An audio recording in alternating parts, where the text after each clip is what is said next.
Happy Friday, everyone, and happy Independence Day if you're living in America. It's July 5th, the day after Independence Day. I hope you guys had a good vacation, or maybe you guys are still on vacation for the long weekend, and if that's the case, maybe you're listening to the podcast version of this as you're out there traveling. A reminder, people who pledge at patreon.com/SIFTD at $4 or more per month, everybody gets their own private podcast feed for Game Face, for Pactor Factor, and then there's one called SIFTD Radio that rounds up all the rest of our content. So even if you're a patron, you might be listening to this show on our SIFTD Radio podcast feed, your private SIFTD Radio podcast feed. If you are, hope you're having a good vacation, hope you're enjoying your time away. I did cook out yesterday, had some hamburgers and hot dogs, which is my cheat day because I've had to change my diet over the last couple years here due to cholesterol, which sucks. I can't really eat red meat all that often anymore, but I do give myself a cheat day here and there, and yesterday was my cheat day. I had a hamburger from the grill, I had a couple hot dogs from the grill, and man, if you don't get to eat hot dogs very often, when you do get one, they're pretty freaking awesome. So anyway, hope you guys are enjoying your vacation.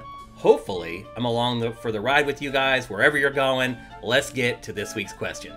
All right, first up, we have a question from someone who asks questions pretty much every week and does a good job of it, and that is Bachby. If the Bloomberg report about Rocksteady and its actions during the development of Suicide Squad Kill the Justice League is true, do you foresee any problems with the development of its next game? Okay, so Bachby is referencing an expose that appeared in Bloomberg about the development of this game as a service. And just to give you a quick synopsis, he actually supplied a synopsis, but it was so much that it wouldn't fit in the graphics. So I want to give you a quick synopsis of some of the stuff that happened during the development of the game.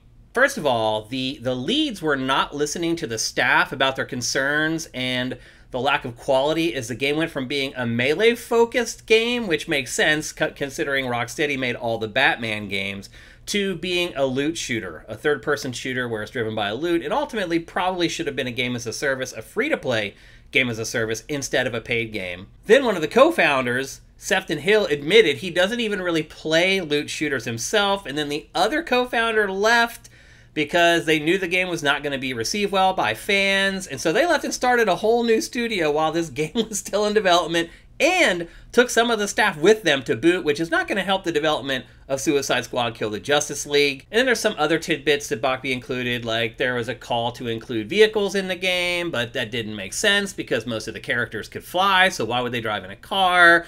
Again, that kind of goes back to Batman Arkham Knight, which had the Batmobile, which a lot of fans did not like. And so there was a precedent there that fans probably weren't going to appreciate vehicles, but that was a fight that they had to fight internally to win.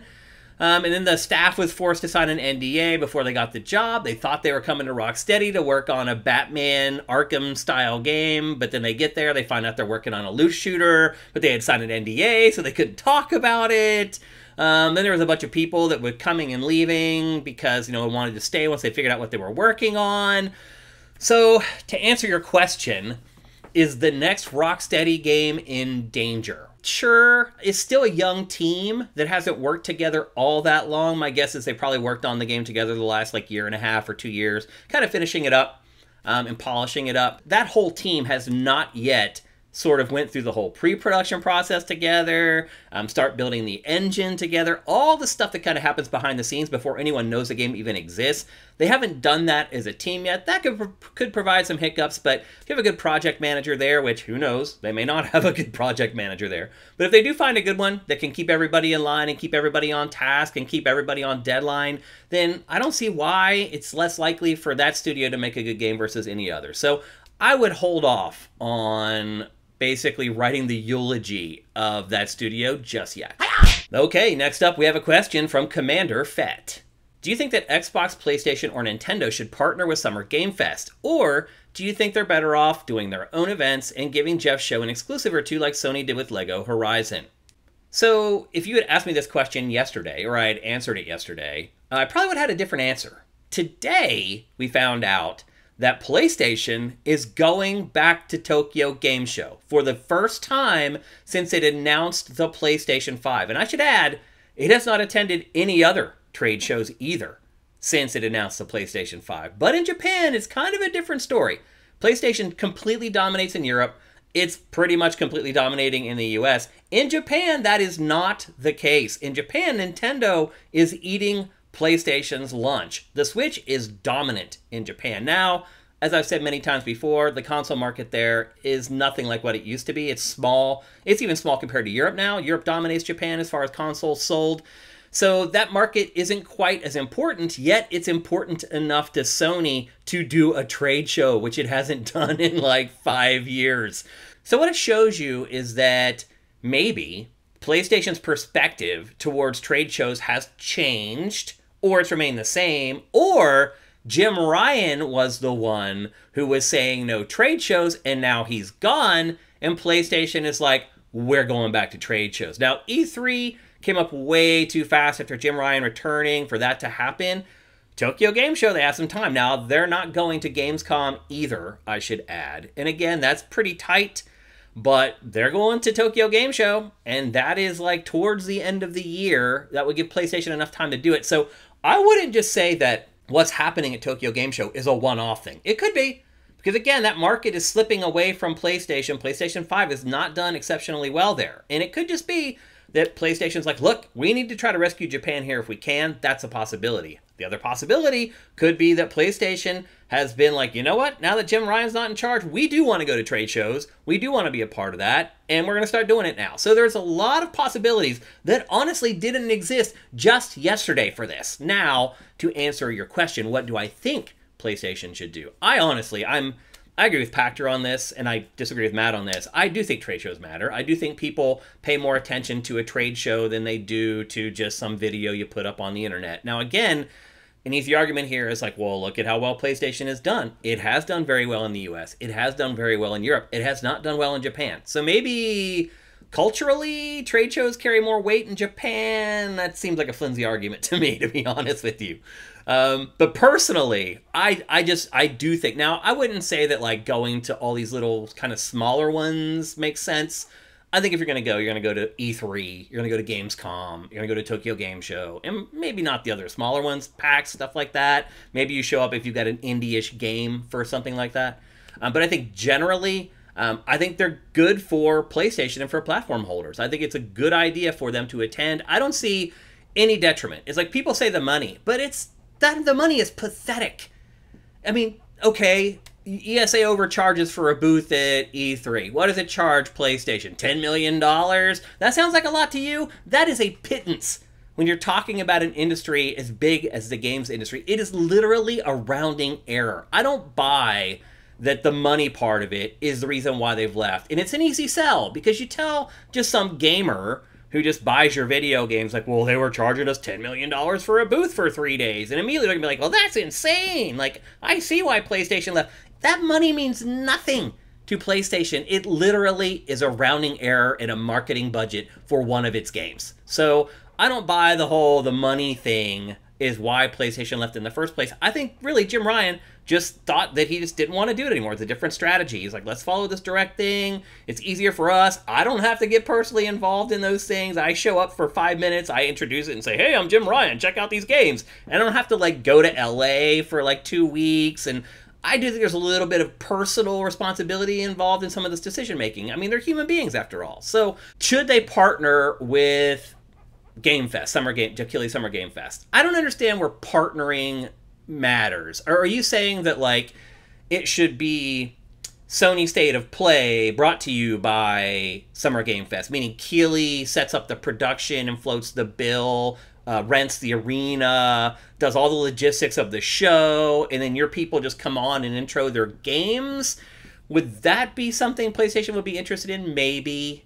But I don't think it eliminates the other part of doing not E3 or Summer Game Fest, which is having demos, playables, trailers, and all that kind of stuff ready for the first week of June. And that could be part of it too.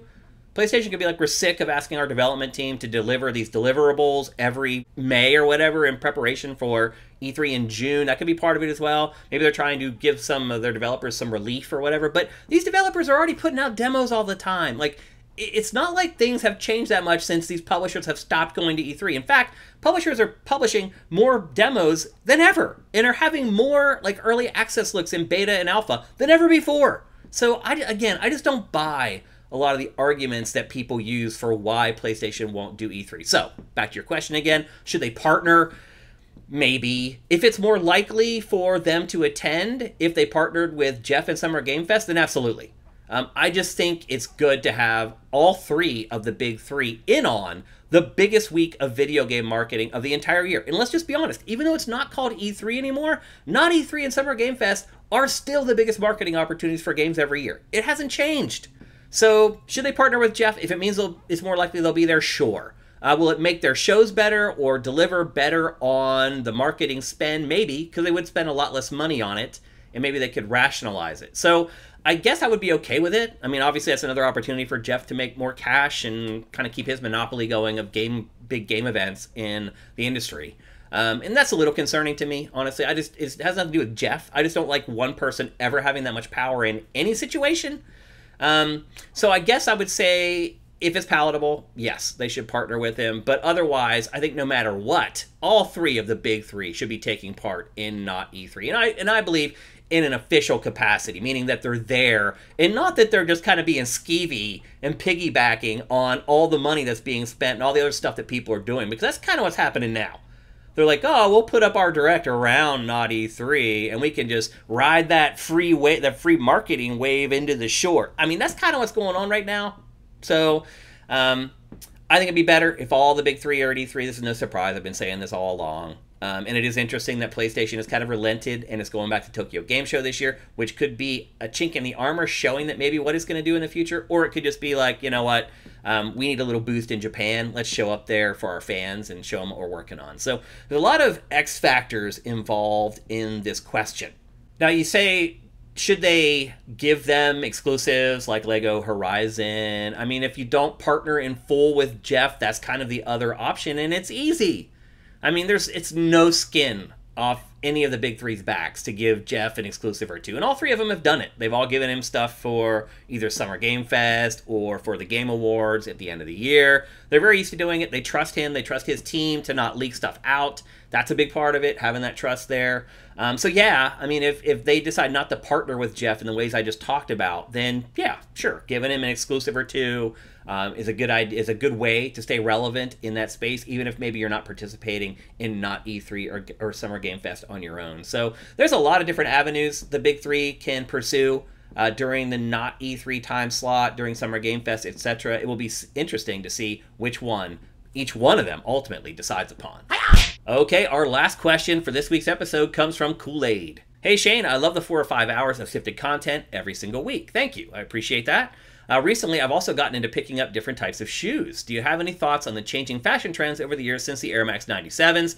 For instance, I've been shocked to find that brands I used to hate, like New Balance, actually make a very comfortable shoe and also indulge in neon colorways that are more appealing to the eye than they used to be. Perhaps millennials are beginning to age into their target demographic. Okay, and I can't say everything about my life with shoes in a 1-minute ad that we run for New York Sneaker Society. Go support them, nysneakersociety.co/SIFTD. In fact, I just used one of their wipes, and I've been using their products for quite a while now, and this is unsolicited. They're not paying for this. I just want to share with you. I've been using their products for a while now, since our sponsorship started, and I freaking love them. But the one thing I love more than anything are the shoe wipes. So if you order anything from them, make sure you get the wipes. I literally, because I wanted to show this shoe to you for this segment, I just cleaned this shoe up in literally 90 seconds, and it looks brand freaking new. Look at that. Brand new. These shoes, by the way, are like 1.5 years old. And look at them. They look brand new. And that's because of New York Sneaker Society. So anyway, I can't include everything in my relationship with shoes in that ad. And I have been a sneakerhead, shoe head for a really, really long time. It started with the original Air Jordans. When I was in like Pee Wee basketball, they came out. And our whole team got the first Jordans, but not the black and red ones. We got white with like gray, which I think may have been the first ever variant for the original Jordans. So that's kind of where my love affair with shoes started. And then I got into breakdancing in the 80s, mid-late 80s, when it was a huge boom or whatever. And then I started really getting into sneakers because fashion was a big part of hip-hop back then. And it kind of is now, but not as much as it was back then. Like if you were into hip-hop, you had a certain look to you. you were a b-boy and you looked like a b-boy. And so I got into Puma suedes and fat laces. And I don't even know if you guys even know what those are, but Puma suedes are the shoes, and you would wear fat laces in the Puma suedes. And fat laces are shoelaces that are like this wide. And when you do them right and you layer them, it creates like a block of color, a solid block of color where your shoestrings are supposed to be. And so I got way into that. I had like 3 pairs of Puma suedes. I had black with the red stripe, I had blue with a white stripe, and I had black on black. So anyway, that was kind of my first time I really started like collecting shoes, and then I started skateboarding, and that opened up a whole new universe of shoes. Like when I first started skateboarding, most of the skate shoes were high tops because people were very concerned about turning their ankles. But the other thing about skate shoes is the side needs to be reinforced so that when you ollie, you don't ollie through a pair of shoes in like 2 or 3 days. So you're always looking at like how beefy is the side, how strong is the support in the ankle. So my first like handful of years, I wore high top skateboarding, like airwalk high tops. And then they started going into like the big fat like skate shoe. And I'll be honest with you, those big fat low top skate shoes were basically the skate industry just ripping off Puma suedes. They looked very similar. They didn't have the fat laces in them, but they were very wide. The tongues were really fat. There was definitely some influence in those skate shoes from like the early DC stuff. All those shoes were basically like them just riffing off hip hop style. And I was into that for a long time while I skated. You had to be, otherwise you were wearing, you know, shoes that would get beat up in like a day or two. And then from there, I started raving. And it's funny because trainers, as you guys, people call them in Europe, we just call them running shoes here, they were an essential tool to the raver because you're dancing literally all night. And that is why Air Max 95s have become a thing. I'm 100% certain on this. It's ravers that made Air Max 95s literally maybe the most popular shoe ever made, next to maybe Air Jordans.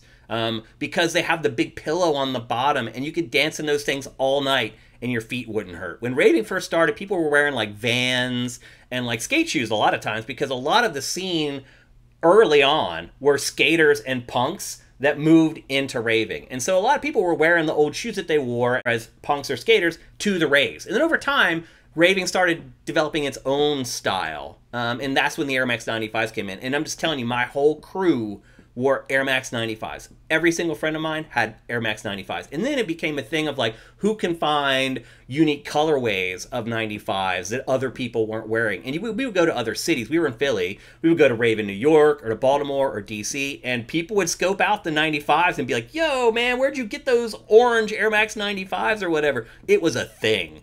And then Air Max 97s came, and people bought them. I bought some, but they were never as big as the 95. So to me, the god tier of sneakers, always Air Max 95s. They still look amazing today. It's funny. I see like moms and dads wearing them now. They were 100% raver shoes when they came out. So anyway, on to your question though.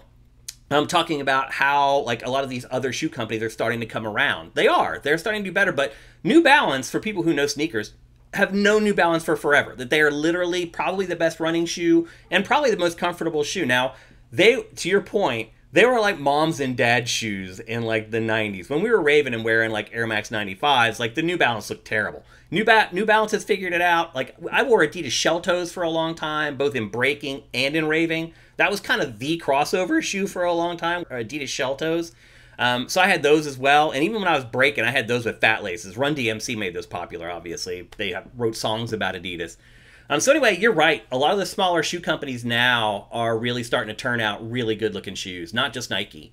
I mean, look, 80%, 90% of my collection is Nike, but I'm starting to open up my mind to other shoe companies now, and that really hadn't happened for a really long time. So it's good to see. Do I care about all the new stuff? It's kind of funny that like sneaker culture has exploded, and I'm still into it, but not as much as I used to be. So I have like 3 pairs of Dunks instead of like 20, like a lot of people do. Stussy, a lot of times do crossovers with Nike. You saw that in the ad. There's a Stussy box in there. Those are actually Nike shoes that Stussy and Nike work together on. I pretty much buy every one of those and really never wear them because immediately after you buy them, they're worth at least double the price on eBay or wherever. And I wear some of them, but usually I don't. I just get them, put them in a box and leave them there. And maybe someday I'll sell them, who knows. But anyway, I do not like the new shoe trends, like the Yeezys and all these shoes for $1,000, and you see like YouTubers like cut them in half, and you realize that they're just crap. They're making them for like $5 and selling them for $1,000 just because. And people like sheep go and buy them. Like, I'm not that sneaker guy. I don't like the look of any of those shoes. I think that they look different just so that they look ugly so people remember them. So I'm not so into like the whole $1,000 shoes part of sneaker culture, like all these crazy boutique shoes that are coming out that people get like robbed over. That's not for me. I look for clean style and functionality in pretty much everything I do.